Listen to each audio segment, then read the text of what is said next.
I want to talk to you about those that are making it today, or what it takes to make it today.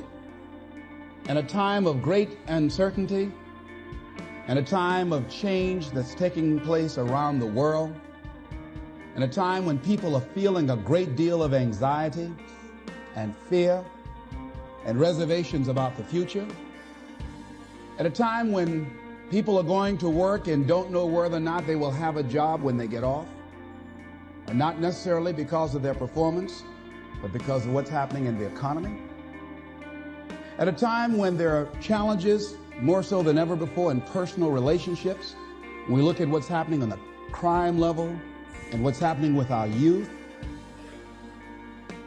that many times I'm sure that we've all taken time just to stop and reflect many times when we hear what's happening in the news or read the newspapers. Where's all of this leading to?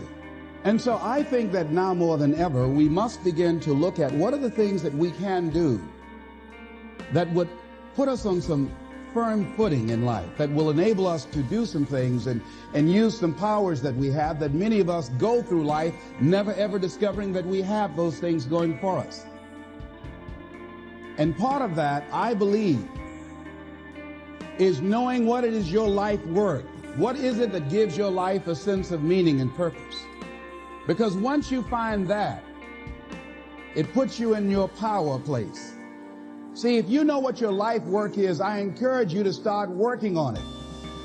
If you can't do it all at one time, do just a little bit of it.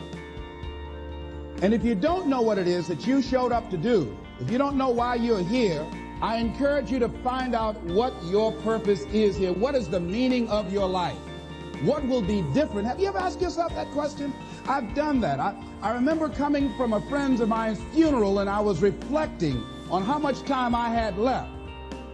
And I went for a walk in a park thinking about this guy whose life was so promising. And I mean, he wasn't an old guy. He was quite young, in fact. And I thought about all of the things that he said he was going to do, and he never got a chance to do those things.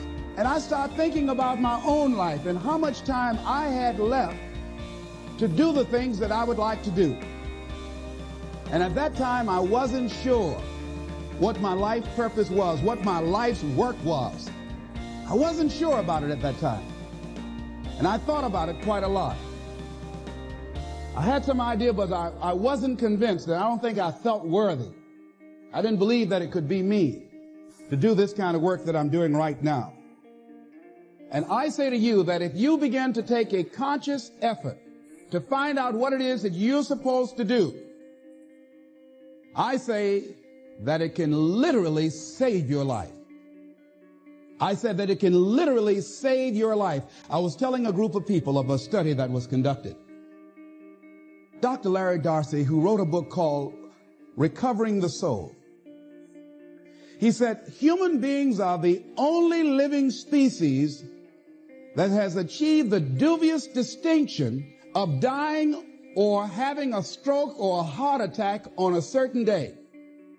If you ask most people, what would you say the primary cause of why people will have a heart attack or stroke? Many people will say, well, because they smoke cigarettes, or because of high cholesterol, or because of stress, or because of obesity. And all of those things are contributing factors. But ladies and gentlemen, more heart attacks take place in this country on Monday morning between 8 and 9 a.m. That's when the majority of people who have their first heart attacks have them. 85% of the American public, according to recent studies, are going to jobs that they hate, working on jobs that do not challenge them. They get sick thinking about going. Migraine headaches. After the Sunday afternoon football game or 60 minutes, the anxiety began to build. And come Monday morning, they drop dead of a broken heart. Some of you ought to think about not going to work on Monday. People are literally dying to go to work because, see, when you go to a job and you already know how far you can go, you can already see that proverbial glass ceiling. It's like going to a movie when you've gone in the middle of the movie and you've seen the end and you sit there to start all over again, but something is missing. You know what the outcome is going to be. You can't get excited about going through that movie all over again. Am I correct? See, when you're going someplace and you already know how much you're going to make, you already know how far you can go, you're in a dead-end position. It erodes your self-esteem. It lowers your sense of yourself. It creates an inner turmoil. It creates an emptiness in you. So I say that your life is worth finding what it is that you're supposed to do. And I'm not saying quit your job. I'm saying find it and do just a little bit of it. When I wanted to become involved in speaking, I started just learning quotes, listening to other people's tapes, going to seminars, going to workshops, asking other people to help me. Just start working at it just a little bit, but do find out what your work is and hold on to it and don't let your dream go. Don't let it go.